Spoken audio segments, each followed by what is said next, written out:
छत्रपती शिवाजी महाराज आणि छत्रपती संभाजी महाराज यांच्या कारकिर्दीत बरेचसे किल्ले आपल्या स्वराज्यात आले, ज्यामध्ये कित्येक निष्ठावंत मावळ्यांनी यासाठी आपले प्राणसुद्धा गमावले.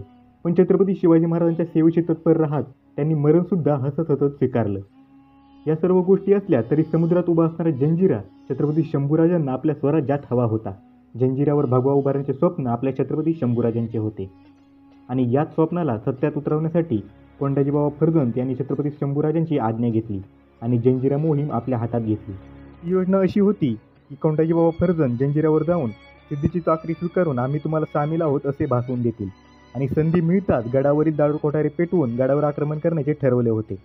छत्रपती शंभूराजांना माहीत होतं की जंजिऱ्यावर उघड आक्रमण करणे कठीण होतं, म्हणूनच छत्रपती शंभूराजांनी ही योजना आखली होती आणि त्यासाठीच त्यांनी भर समुद्रात 800 मीटर लांबीचा सेतूसुद्धा उभारला होता. मोहिमेला जाण्यापूर्वी कोंडाजीबाबा फर्जंद यांच्या पत्नीने सुद्धा सोबत येण्याचा हट्ट केला. कोंडाजीबाबा फर्जंद यांनी सुद्धा आपल्या पत्नीची ही अट मान्य केली, पण त्यांच्या पत्नीची अजून एक अट होती की आपल्या दासीला सोबत घेण्याची.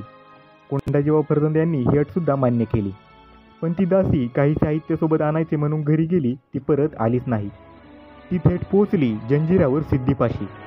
ठरल्याप्रमाणे कोंडाजीबाबा फर्जंद आणि काही मावळे जंजिऱ्यावर जाऊन पोहोचले. कोंडाजीबाबा फर्जंद यांनी सिद्धीची चाकरी मान्य केली. छत्रपतींचा एवढा निष्ठावंत मावळा आपल्या सेवेत असल्यामुळे सिद्धीचा आत्मविश्वास द्विगुणित झाला होता. सिद्धीची चाकरी करत असले तरी कोंडाजीबाबा फर्जंद यांच्या मनात स्वराज्यासाठीचे प्रेम आणि आपल्या कर्तव्याप्रती असणारी आग अजूनही धगधगतच होती.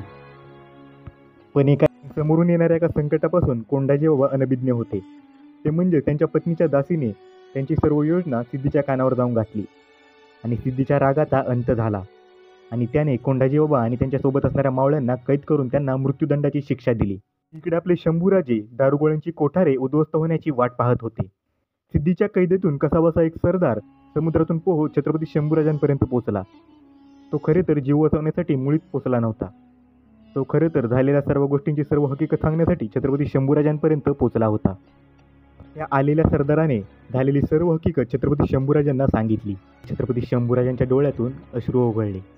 एक निष्ठावंत मावळा गमावल्याचे दुःख छत्रपती शंभूराजांच्या चेहऱ्यावर दिसत होते, पण ती वेळ दुःखाला कावटाळून बसण्याची नव्हती. आपल्या कोंडाजीबाबांचं बलिदान वाया न जाऊ देता छत्रपती शंभूराजांनी आगेकूच करण्याचं ठरवलं. यासाठी छत्रपती शंभूराजांनी 20,000 सैन्य आणि 3 शगलपती घेऊन जंजिऱ्यावर आक्रमण करण्याचे ठरवले.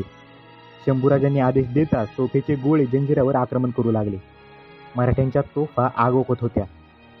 सिद्धीचा महल तर चकनाचूर झाला होता. मराठ्यांच्या तोफांनी जंजिरा नेस्तानाबूत झाला होता.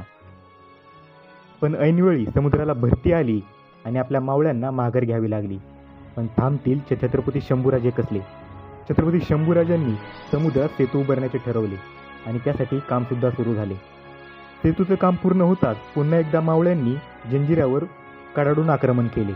गोष्टी सुरू असतानाच औरंगजेबाला एक गोष्ट कळून चुकली. जंजिरा जर मराठ्यांच्या हातात आला तर संपूर्ण समुद्रावर छत्रपती शंभूराजांची सत्ता असेल.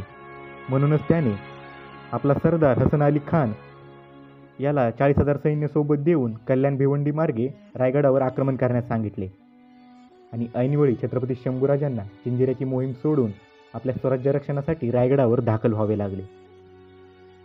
जंजिरा स्वराज्यात आणता आला नाही याचे दुःख छत्रपती शंभूराजांना मुळीच नव्हते.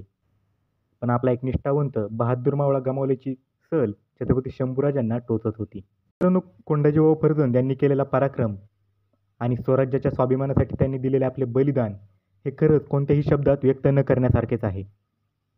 कोंडाजीबाबा फर्जंद यांच्या पराक्रमाला, यांच्या निष्ठावंतेला आपला मानाचा मुजरा. जय शिवराय, जय शंभूराजे.